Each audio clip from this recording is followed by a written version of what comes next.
Ghana stands a high risk of importation of water in the nearest future if pragmatic steps are not taken to protect water bodies in the country. With the predicted 2030 timeline in that regard, the country's capital and other communities are battling with erratic water supply, as some residents depend largely on unwholesome sources.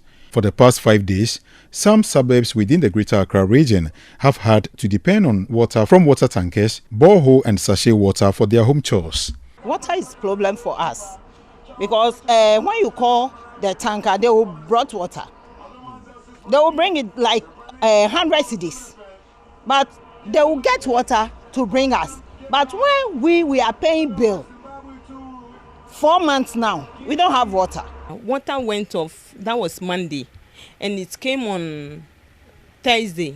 And yesterday too, it went off. So we don't have anything called water. We don't have water. That's our problem. So I think they have to come and do something about it. I don't know whether it's only our area or something, but in my area, that's what we are facing now. The tap is not flowing, so I work from La Paz. But sorry to say, I don't know the resident's name, so I came here to fetch water. For how long are you not having water? Okay, for about 3 days. For the past 3 months, there is a shortage of water here, and we have to call a water tanker to bring us water. According to Stalimate, the current situation is due to the declining water levels caused by climate change, alluvial illegal mining, and farming activities along and on water bodies. This, he noted, has increased the company's cost of water production. The only river body in the country which we can rely on is the Volta River. We thought it was about the cleanest. Now we have about 3 treatment plants on the Volta River. Formerly, we were not using enough chemicals. Now we are using a lot more chemicals than hitherto we were using. So you could see the steady increase in the levels of chemicals, which means that the raw water is deteriorating. You understand? And it is deteriorating as a result of pollution. So now there are a lot of settlements along the bank of the river. People are discharging waste into that one, most especially aquaculture. Now every 100 meter, every kilometer, nautical miles on the Volta River, you see a number of farming activities, both on the banks and on the river, and it's affecting the quality of the raw water. It also aids in the growth of aquatic weeds, which also affects the quality of the raw water and affects our treatment plants as well. Because at abstraction level, equipment use a lot of force in abstracting, so they abstract the weeds as well, and then in no time they block the pipelines. The water is abstracted through into the treatment plant, and then if it impedes flow, we are unable to get enough volumes. So it's affecting us a lot, and we seriously need to wake up as a country and manage our river bodies very well. Other than that, in the very near future, like you said, we may have to be importing water. Stanley Mate entreated the public to ensure prudent use of water due to the challenges confronting water distribution. Some weeks now, they've not had water flow through their taps, and here we are to indeed ascertain the situation.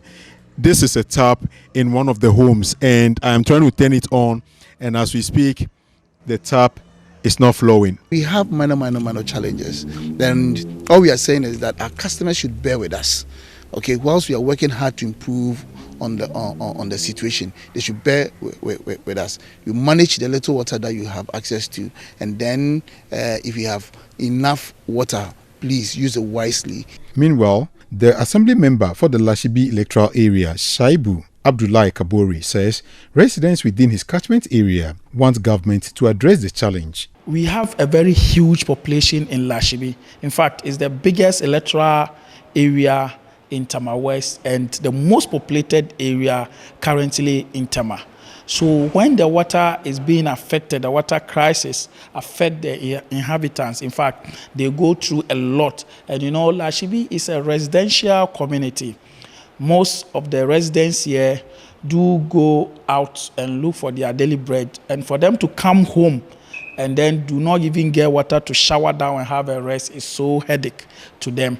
And in fact, we, the local leaders, have also experienced such a bad nature of the water, which it which affected us. How much does the average Ghanaian expend on water? 150 Ghana, sometimes 200 Ghana. Every day, I'm buying water, about 60 cedis a day. The situation presents an opportunity for some members of hard-hit communities to cash in. We are rationing it, so we in the house will not short water, and our tenants will not also not get a shortage of water. How much are you selling it to the public?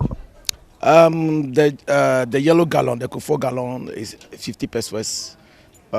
Depending on the size of the bowls, it's from 20 pesos to 40 pesos.